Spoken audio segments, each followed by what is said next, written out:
नमस्कार, स्पॉटलाइट में आपका स्वागत है। मैं हूं आपके साथ अभिनय सिंह चौहान। आज बात करेंगे मोदी का संदेश, यूपी में क्लेश। जी हां, नीट पेपर लीक मामले पर प्रधानमंत्री नरेंद्र मोदी के फास्ट ट्रैक कोर्ट के ऐलान को लेकर अब उत्तर प्रदेश की राजनीति भी पूरी तरह गर्मा गई है। मुख्यमंत्री योगी आदित्यनाथ ने इसे युवाओं के भविष्य की सुरक्षा के लिए राष्ट्र की निर्णायक आवाज बताया है, लेकिन विपक्ष का कहना है कि केवल नए कानून की घोषणा से उन लाखों युवाओं का भरोसा वापस नहीं आएगा जिनकी परीक्षाएं पहले ही पेपर लीक की भेंट चढ़ चुकी हैं। मुख्यमंत्री योगी आदित्यनाथ ने कहा कि नए भारत में युवाओं की प्रतिभा के साथ न्याय होगा और पेपर लीक करने वाले माफियाओं को त्वरित, कठोर और निर्णायक सजा मिलेगी। उन्होंने दोहराया कि सरकार की सर्वोच्च प्राथमिकता युवाओं का भविष्य सुरक्षित करना है। वहीं समाजवादी पार्टी अध्यक्ष अखिलेश यादव ने सवाल उठाया कि जब उत्तर प्रदेश पुलिस भर्ती और अन्य प्रतियोगी परीक्षाओं के पेपर लीक हो रहे थे, तब सरकार की यह सख्ती कहां थी। सांसद डिंपल यादव ने आरोप लगाया कि सरकार संसद में चर्चा से बच रही है और न्याय की मांग कर रहे छात्रों की आवाज दबाई जा रही है। उधर लोकसभा में नेता प्रतिपक्ष राहुल गांधी ने भी सरकार को घेरते हुए कहा कि केवल फास्ट ट्रैक अदालतों की घोषणा काफी नहीं है। उन्होंने केंद्रीय शिक्षा मंत्री धर्मेंद्र प्रधान के इस्तीफे, परीक्षा प्रणाली में व्यापक सुधार और विपक्ष की भागीदारी के साथ पारदर्शी व्यवस्था लागू करने की मांग दोहराई है। यानी पेपर लीक का मुद्दा अब केवल परीक्षा तक सीमित नहीं है, बल्कि देश की सबसे बड़ी राजनीतिक बहस बन चुका है। उधर केंद्र सरकार ने नए कानून को हरी झंडी दे दी है। क्या ये नया कानून आक्रोशित युवाओं और विपक्ष के सवालों का जवाब बनेगा या फिर नीट पर सियासी टकराव यूपी के चुनाव को प्रभावित करेगा? आज इन्हीं सवालों का जवाब तलाशेंगे। पहले सुन लेते हैं कुछ प्रतिक्रियाएं। जिस तरह से प्रधानमंत्री नरेंद्र मोदी जी इस मुद्दे पर छात्र आंदोलन में संवेदनशील हैं, कल रात्रि ही उन्होंने अपना वीडियो संदेश जारी करके भी देश के नौजवानों और छात्रों को संबोधित करता अपना संदेश उन्होंने भेजा है। और साथ ही साथ उन्होंने फास्ट ट्रैक कोर्ट का गठन करके इस मामले को जल्द से जल्द निपटाने, जो भी इसमें अपराधी हैं उन पर कार्रवाई हो और जल्द से जल्द उनको छात्रों को न्याय मिले। और रात में ही केंद्रीय स्वास्थ्य मंत्री जेपी नड्डा जी और पीएमओ में राज्य मंत्री जितेंद्र सिंह ने जाकर जिस तरह से सोनम वांगचुक से बात की, उनकी मांगों को स्वीकार किया है और उनकी अनशन को तोड़वाया है। अब विपक्ष ये देखकर पूरी हड़बड़ी में है और किस तरह से उनका मानसिक संतुलन खो गया है। श्रीमान अखिलेश यादव जी मरीजों का इलाज नहीं करना चाहते, वो अस्पताल में आग लगाने का काम करना चाहते हैं। पेपर लीक का मुद्दा आज एक जन आंदोलन का रूप ले चुका है। हमारे छात्रों को रोड पे आना पड़ा, उनके पेरेंट्स को रोड पे आना पड़ा, डंडे खाने पड़े, उन पे लाठियां बरसाई गई कि सरकार उनकी बात सुन ले। किस बर्बरता से उनको पीटा गया, उन पे पत्थर बरसाए गए जैसे वो क्रिमिनल्स या टेररिस्ट हों, और हम सब ने देखा। आज 2 महीने के बाद हमारे प्रधानमंत्री जी को याद आई और उन्होंने मन की बात की। मेरा प्रधानमंत्री जी से ये निवेदन है कि मन की बात की जगह अगर आप जन की बात करते तो शायद जनता के लिए ज़्यादा हितकर होता। आज आपने कहा कि आप फास्ट ट्रैक कोर्ट बनाएंगे। पेपर लीक के नियम तो हमारे पास महाराष्ट्र में है ना, लेकिन क्या पेपर लीक वहाँ नहीं हो रहा है? रिजल्ट क्या निकला? मेरा ये निवेदन है उनसे कि जब तक जवाबदेही नहीं तय होगी तब तक कुछ नहीं होना है। भारत के प्रधानमंत्री मोदी जी छात्रों को गुमराह कर रहे हैं। पेपर लीक हो चाहे और मामले हो, फास्ट ट्रैक का गठन ऑलरेडी पहले से है, तो इसलिए ये कहना सिर्फ छात्रों को गुमराह करना है। अगर वो छात्रों के साथ न्याय चाहते हैं तो सबसे पहले शिक्षा मंत्री धर्मेंद्र प्रधान को मंत्रिमंडल से बाहर करें। उसके बाद जिन लोगों ने छात्रों पर बर्बरतापूर्वक लाठी चलाई है उनको आइडेंटिफाई करके सजा दिलाएं, और जो बच्चे ने आत्महत्या की, स्टूडेंट्स ने, उनको कंपनसेशन दें।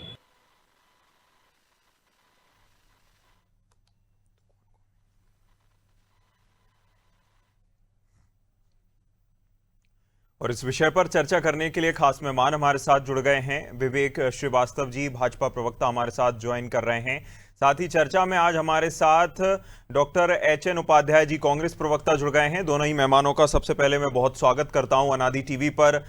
सपा से भी हमें सहयोगी ज्वाइन करेंगे आपके पैनलिस्ट के तौर पर।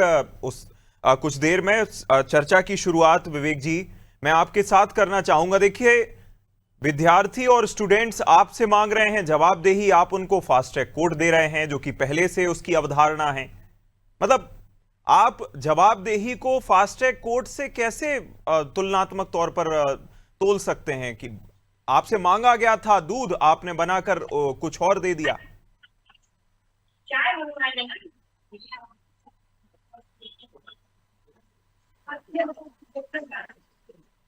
विवेक जी अनम्यूट कीजिएगा, आपकी आवाज नहीं पहुंच रही जी। नहीं,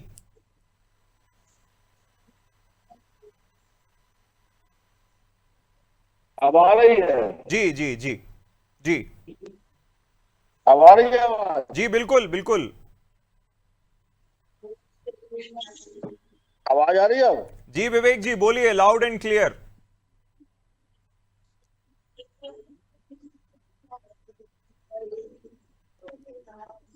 विवेक जी का संपर्क हम फिर से जोड़ने की कोशिश करते हैं। उससे पहले देखिए, एक तरफ अगर आप छात्रों की बात करते हैं एचएन जी, तो सवाल तो यह भी खड़ा होता है कि आप अगर छात्रों के साथ हैं, छात्रों का साथ देने की बात करते हैं, तो उनके साथ खड़े भी दिखिए।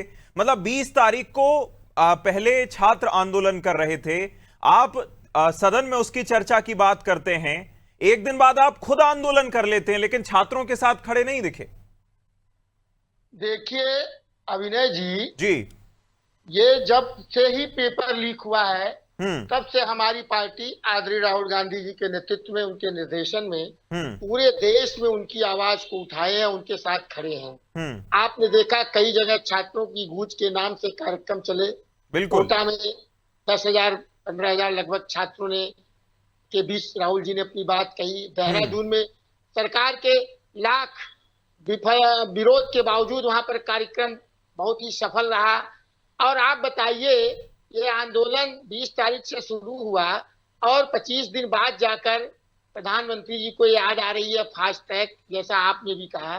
फास्ट ट्रैक तो पहले भी बड़ा ही है, कौन सा बड़ा हो गया? कितने पेपर लीक हुए, पिछली बार भी हुए, उसके पहले भी हुए। जहां तक उत्तर प्रदेश में पुलिस भर्ती घोटाला हो, टीटी के पेपर, तमाम पेपर हुए। क्या सजा मिली जिससे छात्रों को संतोष हो सके और विश्वास हो सके? भाई, पूरी शिक्षा व्यवस्था जब चरमराई हुई है और उसके सुधार के लिए आप कोई कार्य योजना नहीं बना पा रहे हैं, अगर बनाए हैं तो लागू नहीं कर रहे हैं। राहुल जी देखिए, जो जंतर मंतर पर आंदोलन चल रहा था, सोनम वांगचुक हो, वो पहले ही कह रहे थे कि राहुल जी आवे, राहुल जी आवे। अरे जब राहुल जी आए तो आप कह रहे हैं कि अब राहुल जी क्यों आ गए हमारे साथ? देखिए, वो विपक्ष के नेता है, कोई कहे या न कहे, उनको अपना काम मालूम है। वो भारत की जनता के साथ, राहुल जी के आने पर किसी ने आपत्ति नहीं जताई थी कि राहुल जी को नहीं आना चाहिए। आप पहले राहुल गांधी जी पहले खुद कार्यक्रम करना चाहते थे, या तो आप सीधा छात्रों के पास जा सकते थे। मतलब आपने 20 तारीख को जो है विद्यार्थियों पर लाठीचार्ज की बात सदन में उठाई। 200 मीटर दूर लाठीचार्ज हो रहा था, आप बाहर आकर यह बात उठा सकते थे, छात्रों के साथ खड़े हो सकते थे। और हो सकता है अगर नेता प्रतिपक्ष बाहर छात्रों के साथ होते तो लाठीचार्ज भी ना होता, शायद ना होता। मतलब फिर भी आप खड़े नहीं हुए उनके साथ। अभिनय जी देखिए, आप बताइए, राहुल जी संसद में तुरंत भागकर बाहर आ जाएंगे? संसद के बाहर आए तो उन्होंने आंदोलन को समर्थन दिया। उस पहले से ही जो व्यक्ति समर्थन दे रहा है, तो उससे आप कैसे कह रहे हैं कि वो 20 में कर रहा है? वो तो जब से पेपर लीक हुआ तब से कितने कार्यक्रम, कोटा में क्या छात्रों के साथ नहीं थे? देहरादून में जो कार्यक्रम किया छात्रों के साथ नहीं थे? प्रदेश में या कई जगहों पर हमारे नेता लोग कार्यक्रम छात्रों की गूंज के माध्यम से उनकी बात को सुन रहे हैं, सुना रहे हैं, सरकार तक पहुंचाने का प्रयास कर रहे थे। तो क्या वो आंदोलन से अलग था? क्या ये आंदोलन का साथ नहीं है? नहीं, वो विशुद्ध राजनीतिक कार्यक्रम उसे कह दिया जाता है, क्योंकि सत्ता पक्ष को यही चाहिए कि विद्यार्थियों की बात होती तो विद्यार्थी उठा रहे हैं अपनी बात। ये तो राजनीतिक कार्यक्रम हो गया, आप तो इवेंट मैनेजमेंट टाइप का कर रहे हैं, ये कह दिया जाएगा फिर उसको तो नहीं, कहने से नहीं होगा। अच्छा, कहने से नहीं होगा। अच्छा, आप बताइए, राहुल जी तो राजनीतिक आदमी है ही है, एलओपी है, वो कोई भी काम करेंगे तो आप तब तो राजनीति से जोड़ देंगे। भाई, उनका क्या काम है? उनका काम यही है सरकार की विफलताओं को जो है बताना, उसमें सुधारने की बात करना कि उसको सुधारिए, जनता की बात करना, ठीक है। बेरोजगारों की बात करना, बिल्कुल, छात्रों की आवाज बात करना, आवाज यही उठाना नेता सीधे करते हैं। तौर पर जो जी, लोग वो उठा रहे हैं। जो लोगों और की साथ-साथ आवाज बन सकते हैं। विवेक जी, मैं फिर वो उसी साथ-साथ सवाल कह के रहे साथ आपके पास आऊंगा कि मांगा गया था इस्तीफा, मांगी गई थी जवाबदेही, जवाबदारी, आपने बता दिया कि देखिए हम तो फास्ट ट्रैक कोर्ट बनाएंगे, कानून लेकर आएंगे। कानून तो आप 2024 में भी लाए थे, 2024 में भी यही शिक्षा मंत्री थे। उसके प्रावधानों को और कड़ा किया गया है। उससे क्या हो जाएगा? देखिए, प्रावधान तो आपने इस 2024 में भी कड़े किए थे, कानून से हो क्या जाएगा? उत्तर प्रदेश में तो अलग से कानून है, जितने कड़े प्रावधान करने की आप बात केंद्रीय स्तर पर कर रहे हैं, उतने कड़े प्रावधान, उससे ज्यादा कड़े प्रावधान उत्तर प्रदेश में हैं।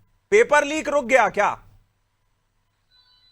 देखिए ऐसा है अभिनय जी, नहीं, उत्तर प्रदेश में तो पेपर लीक रुका ही है।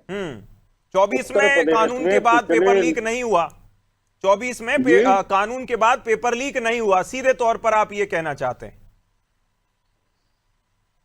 उत्तर प्रदेश में तो पेपर लीक रुक ही गया है। उत्तर प्रदेश में योगी आदित्यनाथ जी के कठोर कार्रवाई के चलते लगातार उनके प्रयासों के कारण संगठित गिरोहों को इसमें रासुका लगाना, बुलडोजर भेजना, लोक सेवा शिक्षण स्तर तक को जेल भेजना के चलते सेंटरों पे तालाबंदी तक उन्होंने किया है। उसके तो चलते तो उत्तर यूपी प्रदेश में मॉडल, पिछले यूपी साल मॉडल भर आप से- केंद्र सरकार को बता सकते थे, वहां भी आपकी सरकार है ना, या फिर बातचीत तो बंद क्या है? क्या आपको लगता है कि केंद्र सरकार ने ये मॉडल अडॉप्ट नहीं किया? अभी इसी नीट बोर्ड में मामले में क्या पूना की कोचिंगों के ऊपर बुलडोजर नहीं चला?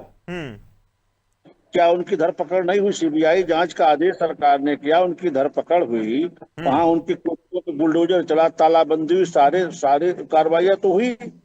ऐसा है, देखिए अभिनय जी, इस समस्या को समझने के लिए थोड़ा आपको पीछे जाना पड़ेगा। ये समस्या कोई एक प्रदेश की नहीं, ये पूरे देश की है। प्रियंका जी खुद राजस्थान में बता चुकी हैं कि ये सारे देश में इस तरह की स्थितियां हो रही हैं और हम इस पे कोई नियंत्रण नहीं कर पा रहे। जब राजस्थान में इनकी सरकार थी तो उनकी बाकायदा मंच पे बोलते हुए वीडियो सबके पास है। मैं उसके लिए उसको चला के आपका समय नहीं खाऊंगा। विषय ये है कि ये अभी हिमाचल में लीक हुआ, कुछ दिन पहले पंजाब में लीक हुआ, तो ये इस समस्या से पूरा देश जूझ रहा है। ये कौन नहीं, लोग अगर हैं जो पूरा पेपर लीक देश कर- जूझ रहा है तो इतना गतिरोध, चर्चा के लिए इतना गतिरोध क्यों किया? मतलब आप एक तरफ कहते हैं कि समस्या पूरे देश की है, आप गतिरोध भी करने के बाद चर्चा के लिए अब आप तैयार जब होते शिक्षा हैं। मंत्री का इस्तीफा लेंगे तो चर्चा किससे करेंगे? जी नहीं, बस चर्चा थोड़ा दोहराइए संसद फिर में से। अगर चर्चा की बात हो रही थी तो इतना गतिरोध क्यों हमें देखने को मिला? भाई हम तो कह रहे चर्चा तैयार है, आप करने पहले इस्तीफा दीजिए। जब इस्तीफा कर देंगे तो शिक्षा मंत्री हम जब इस्तीफा देके चला जाएगा तो आप चर्चा किससे करेंगे? विभाग की स्थिति परिस्थिति के बारे में आपकी चर्चा का उत्तर तत्काल देगा कौन? नहीं, किसके पास इनपुट है? इनपुट किसके पास है? विभाग के पास या भाजपा के पास नेता खत्म हो गए हैं क्या विवेक जी? नहीं, मतलब आप ये जिम्मेदारी बताइए, जो किसी और शिक्षा को नहीं मंत्री दे है, जो सकते, विषयों को एक ही नेता है। 3 साल से 4 साल से हैंडल कर रहा है, उसके पास जानकारी होगी कि जो कल चार्ज लेगा उसके पास जानकारी होगी। ठीक, बिल्कुल ठीक। मैं डॉक्टर माफ कीजिएगा, अशोक जी आपका रुख करूंगा। अशोक जी ने हमें ज्वाइन कर लिया है, आपका स्वागत है अनादि टीवी पर। अशोक जी, आप बात करते हैं कि एक तरफ हमें जवाबदेही चाहिए, चर्चा चाहिए, दूसरी तरफ जिस मंत्री से आप जवाब ले सकते हैं उसी मंत्री को आप पहले भगाना चाहते हैं, उसके बाद आप सवाल करेंगे। मतलब दोहरी राजनीति। अशोक जी, दोहरी राजनीति। मैं सबसे पहले जो है अनाज टीवी को जो है बहुत सारा धन्यवाद देना चाहता हूं और यहाँ पे मौजूद सभी जो है बंधुओं को जो प्रणाम करता हूं। मैं कहना चाहता हूं कि आज जिस सोनम वांगचुक को जो है जिस तरीके से बड़ा दिल करके जो है अनशन तोड़वाने का काम बीजेपी कर रही है, और यही उस सोनम वांगचुक है जिनको 26 सितंबर 2025 को इनके ऊपर एनएसए किया गया था, इनके ऊपर रास्ता लगा दी गई थी और सुप्रीम कोर्ट ने इनको बाइज्जत बरी किया था। और 26 जून 1926 को जब अमर अनशन किया, जब इनके साथ जो है भारत का नौजवान आया, छात्र आया और इनके में अशोक जी आगे बढ़िए। प्रधानमंत्री के ऑफिशियल हैंडल से भी उनके लंबे जीवन के लिए अब तो जो है शुभकामनाएं और बधाइयां दे दी गई हैं। आप आगे बढ़िए, मुद्दे पर आइए अशोक जी। मैं प्रधानमंत्री को बहुत बहुत ज्यादा साधुवाद देना चाहता हूं। यही सोनम वांगचुक हैं जिनके ऊपर एनएसए लगाने का काम प्रधानमंत्री के जो है न्यायपालिका ने किया था, भाजपा ने किया था। यही सोनम वांगचुक हैं जिनके ऊपर एनएसए लगाया, जब कोई तथ्य नहीं मिला तो जो है इनको जो है रास्ता से बरी किया गया। आज भाजपा के पास कितना बड़ा दिल हो गया है। और एक तरफ फास्ट ट्रैक की बात करते हैं, किस फास्ट ट्रैक में जो है आज तक किसको सजा हुई है। मैं भारतवर्ष में इस बात के लिए जो है मैं आश्वस्त करता हूं कि फास्ट ट्रैक से जो है इन नौजवानों को कोई निर्णय मिलने वाला नहीं है। मैं चाहता हूँ ऐसा कानून बने की बातें निरर्थक तर्क हैं। एमपी एमएलए कोर्ट में फास्ट ट्रैक मांग करता हूँ कि लगातार लोगों को सजाएं हो रही है। अच्छा, सजा हो रही है। एक बार रुकिए अशोक जी एक मिनट अशोक जी एक मिनट। विवेक जी कन्विक्शन रेट बताएंगे, फास्ट ट्रैक कोर्ट का कन्विक्शन रेट बताएंगे। उत्तर प्रदेश की अगर मैं बात करूं, कन्विक्शन रेट 20 से 25% का है फास्ट ट्रैक कोर्ट का सबसे। अब अगर हम फास्ट ट्रैक कोर्ट की बात कर ही रहे हैं, सुनिए अशोक जी आपको मौका मिला। यहां अगर फास्ट ट्रैक कोर्ट की हम बात कर रहे हैं तो देश का सबसे ज्यादा चर्चित केस निर्भया का पूरा कांड उस फास्ट ट्रैक कोर्ट में उसको भेजा गया था। 7 साल में न्याय दिला पाए, 7 साल में विवेक जी 7 साल में न्याय दिला पाए उस निर्भया को, जिसको लेकर पूरा देश एकजुट था। यहां तो आप इनको कई छात्रों को एंटी नेशनल कह दिया जाता है। अभिनय जी इन्हें चुप कराना भाई। अशोक जी आपके पास आऊंगा मैं वापस। अशोक जी जवाब ले लीजिए, आपने सवाल किया, जवाब ले लीजिए। विवेक जी बोलिए। अभिनय जी, हमारी सरकार ने एमपी एमएलए के मुकदमों के निस्तारण के लिए फास्ट ट्रैक कोर्ट की स्थापना की, अलग एमपी एमएलए कोर्ट बनाया। उन्हीं कोर्टों से सजा पा करके आजम खान जेल काट रहे, इन्हीं के नेता। ये कहना जो ये कह रहे, इनका तर्क बेबुनियाद है कि फास्ट ट्रैक कोर्टों से किसी सजा नहीं होती है। बहुत से सांसद विधायक सजा पा चुके हैं और जिस निर्भया कांड की आप चर्चा कर रहे हैं उस फास्ट ट्रैक कोर्ट से उनको 3 साल के अंदर सजा हो गई थी। 7 साल लगे न्याय पूरा होने में, 7 साल। आप देखिए, जिस फास्ट ट्रैक कोर्ट से तो सजा हो गई थी उनको, चूंकि उनको फांसी की सजा थी तो हाई कोर्ट, सुप्रीम कोर्ट, राष्ट्रपति की पूरी प्रक्रिया में उनको समय लगा। अच्छा, ऐसा नहीं, सजा तो कोर्ट ने सुना। और 2024 का केस तो आपको याद होगा, नीट यूजी वाला जी। उसमें जिसको आपने सब सरगना बताया था, किंगपिन बताया था, वो बरी हो गया। सीबीआई को आपने जांच दी थी, सीबीआई को, वो बरी हो गया। नहीं, देखिए होता क्या है अभिनय जी, अपराधियों को पकड़ करके अदालत की दहलीज तक ले जाना प्रशासन का काम होता है, सरकार का काम होता है। जांच करना भी तो सरकार और प्रशासन का काम है, नहीं? चार्जशीट पेश करना भी सरकार प्रशासन का काम है, नहीं? लेकिन जब जगमोहन सिंह में मांगे वकील खड़े होते हैं तो आतंक, ठीक है, जब न्याय इस देश में मिलता नहीं, पैसे से खरीदना पड़ता है, सबको मालूम है, ठीक है। मध्य प्रदेश के एक हाई कोर्ट के जज ने लिखा अपनी किताब में, हिंदुस्तान में न्याय पाने के लिए पैर स्टील के होने चाहिए, हाथ चांदी के। ठीक, वो न्यायपालिका की जो समस्या है वो अलग से है। आज हम जिस समस्या पे चर्चा कर रहे हैं, सरकार ने कानून को और कठोरतम किया है और उस प्रधानमंत्री जी ने ये भी कहा है कि लोग इसमें मदद करें, जो महंगे वकील खड़े होकर के अपराधियों को छुड़वाने की कोशिश करते हैं वो ना करें, कम से कम इसमें सजा दिलाने में सहयोग करें। कानून कड़ा कर देंगे, लीकेज रुक जाएगी। कानून कड़ा कर देंगे, लीकेज रुक जाएगी। नहीं, देखिए, अभिनय जी, अच्छा ये बताइए लीकेज करता कौन? हमें हमारे ही माँ बाप, हमारे ही जैसे माँ बाप क्वालिफाई कराने के लिए इस तरह के हथकंडों का सहारा लेते हैं।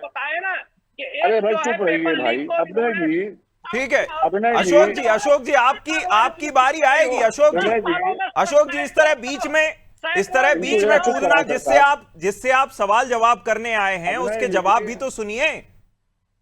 आप बोलते रहेंगे तो कैसे काम चलेगा? मैंने उनसे 5 सवाल किए, वो हर सवाल का जवाब शांति से देने की कोशिश कर रहे हैं। बीच में ऐसे कूदेगा तो कैसे काम चलेगा?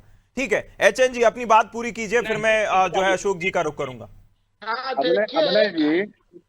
विवेक जी मौका दूंगा, विवेक जी मौका दूंगा, आपको मौका दूंगा। अशोक जी।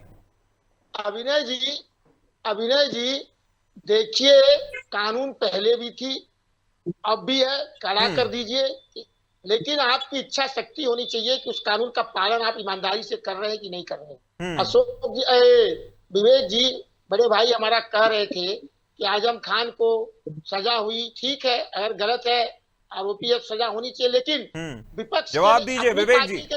अपनी पार्टी के नेताओं कितनी सजा हुई? विवेक जी जवाब दीजिए। पार्टी के अपराधी जो विरोधी थे, यही तो है ये फास्ट ट्रैक और अपने एजेंसियों का दुरुपयोग। विवेक जी जवाब दीजिए, जवाब दीजिए। इसलिए न्याय नहीं हो पा रहा है, क्योंकि सत्ताधारी पार्टी बोलिए जानते हैं कि हमारे पर कोई कार्रवाई। ठीक है एचएन जी, सवाल आपका पूरा हो गया। एचएन जी सवाल पूरा हो गया। वो विवेक जी जवाब दीजिए, आगे बढ़िए। अपने उसी एमपी एमएलए कोर्ट से उदयभान करवरिया जी सजा पाए, भाजपा विधायक थे। उसी एमपी एमएलए कोर्ट से हमारे विधायक, सिटिंग विधायक गौड़ जी सजा पाए। ऐसा नहीं है, न्यायपालिका किसी के साथ पक्षपात नहीं करती। सजा सबको हो रही, जैसे जैसे विषय निपटता जा रहा है। विषय ये है कि जिस समस्या पे हम चर्चा कर रहे हैं, इस समस्या की जड़ में कौन है? अपने बच्चों के पर्चा खरीदने या उनको नकल कराने की कोशिश कौन करता है? गार्जियन करता है। जब उत्तर प्रदेश में सेंटर सब पुस्तकीय प्रणाली दे करके बच्चों को नकल कराने का व्यवस्था इजाद किया जी, तो हमने तो नकल अध्यादेश लाया था उत्तर प्रदेश में। परिणाम हुआ कि उससे इतनी नकारात्मकता हुई कि हमारी सरकार चली गई। हमने तो नकल बहुत कड़ाई से रोका था। तो जब आप बच्चों को शुरू से नहीं नकल करने से रोकोगे, उसको सपोर्ट करोगे, तो यही चीजें आगे चल के नासूर बनती हैं। आज 24 घंटे का समय आपको जो है आपने मांगा है चूंकि इस आंदोलन को लेकर, तो ये देखना होगा कि आगे आप क्या फैसला करते हैं। हालांकि कई मांगों पर आपकी सहमति छात्रों के साथ बनी है, ये देखने वाली बात होगी कि केंद्र सरकार का अगला फैसला क्या होगा। इसी के साथ विवेक जी बहुत शुक्रिया कहूंगा मैं आपको, अशोक जी बहुत शुक्रिया और एचएन जी बहुत शुक्रिया इस खास चर्चा में शामिल होने के लिए। जिस तरह से छात्रों को लेकर केंद्र सरकार का अब तक का रवैया रहा है, और अभी 2 से 3 दिनों में ही, चाहे आप दबाव कह लीजिए, चाहे छात्रों की इतनी संख्या कह लीजिए, और चाहे अलग अलग क्षेत्रों से उठती हुई आवाजों का एक प्रेशर कह लीजिए, केंद्र सरकार अब हरकत में तो आई है। हालांकि ये देखना होगा कि इस हरकत में आती हुई केंद्र सरकार को आगे फैसला लेने में कितना समय लगता है। नए कानून को आज मंजूरी दी गई है। एक तरफ ये कहा जा रहा है कि जिन बच्चों ने आत्महत्या करी थी उनके जो है परिजनों को मुआवजा भी दिया जाएगा, साथ ही कई मांगे और भी केंद्र सरकार ने मानी है। लेकिन क्या केंद्रीय शिक्षा मंत्री धर्मेंद्र प्रधान का इस्तीफा होगा, क्या उस पर कोई फैसला लिया जाएगा, ये देखने वाली बात होगी। इस खास चर्चा में इतना ही। आप देखते रहिए अनादि टीवी। नमस्कार।